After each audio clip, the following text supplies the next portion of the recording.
Hey there, future Philadelphians. It's Dawn D'Amico, your favorite Philly realtor. Today, we're diving headfirst into the world of condos for sale in Philadelphia, Pennsylvania. But wait, before we start, here's the million-dollar question. Are condos a bad idea? Stick around because I'm about to spill the beans on this, and you might be in for a surprise. All right, folks, so let's get right into it. Condos, they're like that mysterious neighbor you've heard about, but you never really met yet. Are they worth the investment, or should you steer clear? Well, it's time to unravel this real estate mystery about condos.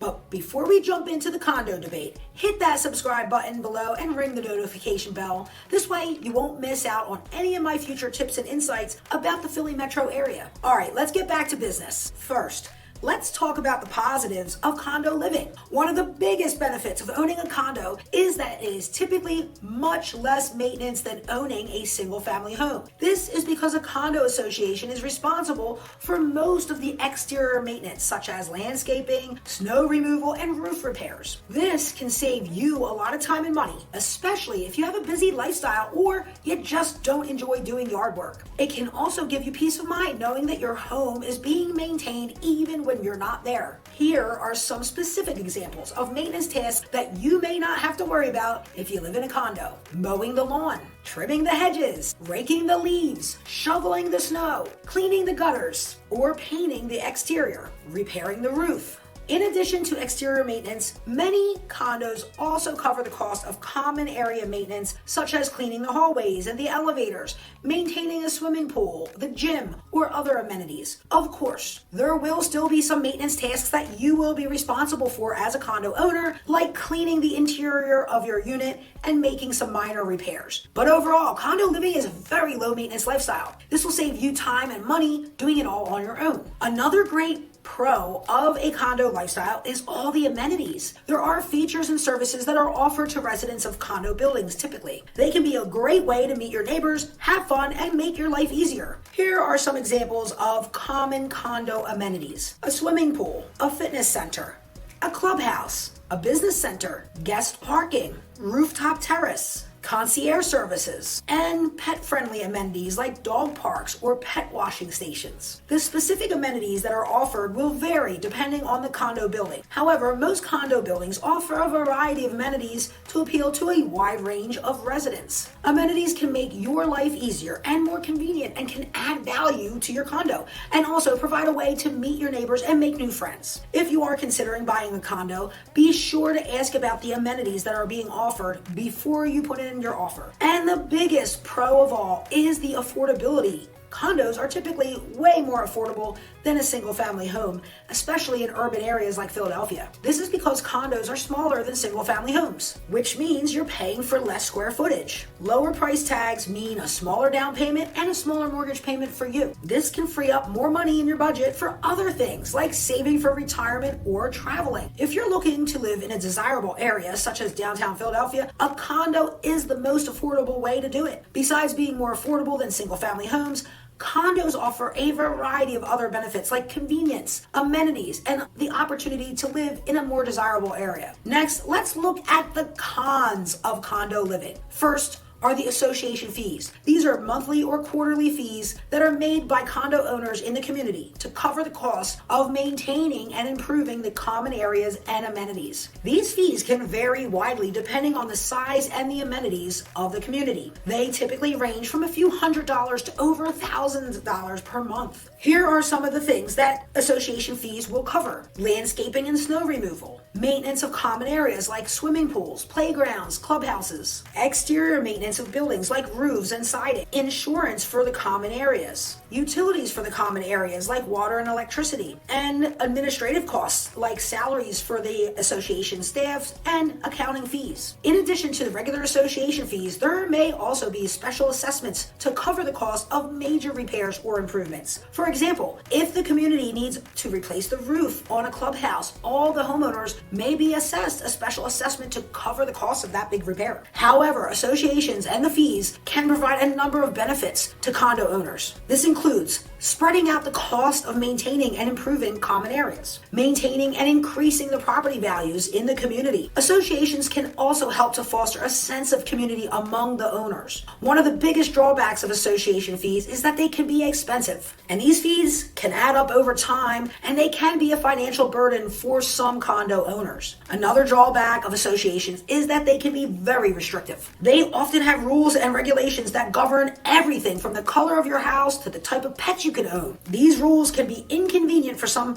homeowners. Overall, associations can be a good or bad thing, depending on your perspective. If you're looking for a community with a low maintenance and a strong sense of community, then condo associations, they might be worth it to you. However, if you're on a tight budget or you don't like being told what to do, then a community with an association may not be the right fit for you. If you are considering buying a condo in an association, be sure to do your research and read the bylaws carefully before you even make an offer. The association's bylaws will outline the rules and regulations for the community, as well as the responsibility of the association and its homeowners. It is also important to budget for association fees if you're thinking about buying in an association. These fees can add up over time. It's important to make sure that you can afford the monthly or quarterly payments. And finally, get involved with your association. Attend association meetings and volunteer your time with the community events and activities. It's a great way to get to know your neighbors and to make a difference in your community. One of the other drawbacks of a condo is less space. Condos are typically much smaller than single-family homes, and they can be cramped for families or people with a lot of possessions. Here are some challenges you might find about living in a smaller space. It can be difficult to store all your belongings. You may need to get creative with your storage solutions, like using under-the-bed storage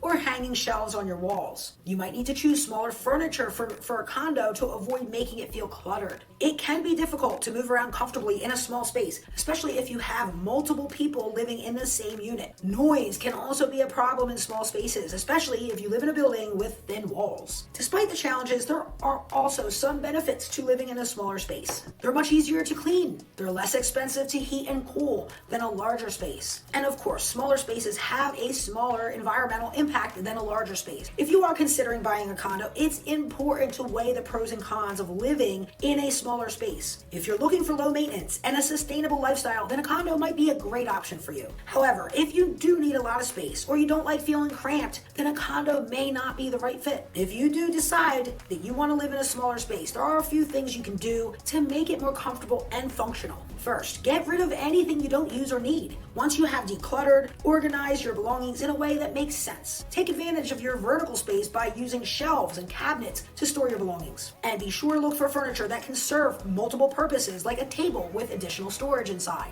Light colors can also make a small space feel much larger and brighter. And living in a small space can be a challenge, but it's also possible to create a comfortable and stylish home. Let's talk about restrictions. Associations often have restrictions on things like noise, pets, and parking. These restrictions can be a downside for some people, but they can also be helpful to maintain a sense of community and order. Here are some examples of common association restrictions. Most associations have restrictions not only on the types of pets you're allowed to own, but the number and size allowed. For example, an association may prohibit certain breeds of dogs or have a limit on the number of cats that a resident may own. Some associations have restrictions on noise levels, especially during certain times of the day. For example, they may prohibit loud music after a certain time of night, which can be a good thing. Some have restrictions on parking, such as limits on the number of cars that residents can park on their property or requirements for parking permits. Associations may have restrictions on exterior modifications to your condo, like painting the exterior or adding new landscaping. It is so important to read the association's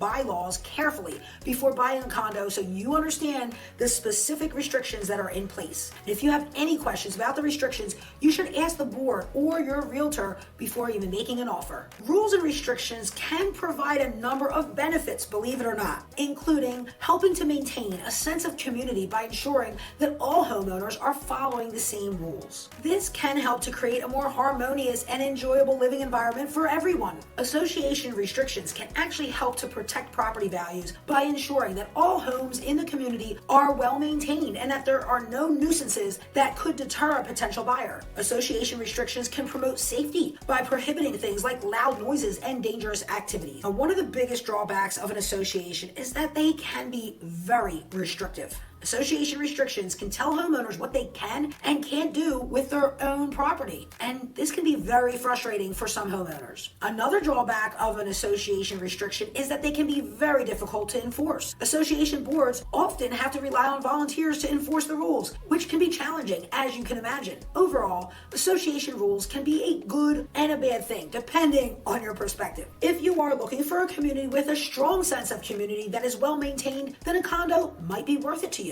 However, if you don't like being told what to do with your own property, then a community restriction may not be the right fit for you. If you do decide to buy a condo in a community with restrictions, here are some tips. Before you even make an offer, read the bylaws carefully to understand the specific restrictions that are in place. And if you have any questions about the restrictions, ask the board or your realtor ahead of time. And if you do decide to live in a condo community, attend meetings and volunteer your time and help with these community events and activities. This is a great way to get to know your neighbors and to make a difference in your community. And even if you don't agree with all the restrictions, it's important to be respectful to your neighbors and follow the rules, or don't live there. So, are condos a bad idea? Not necessarily. It depends on your individual needs and your preferences. If you're looking to buy a low maintenance home with amenities and a relatively affordable price tag, then a condo could be a great option for you. However, if you need a lot of space or you don't want to deal with fees and restrictions, then a condo may not be the right fit for you. If you've got condo association tales to tell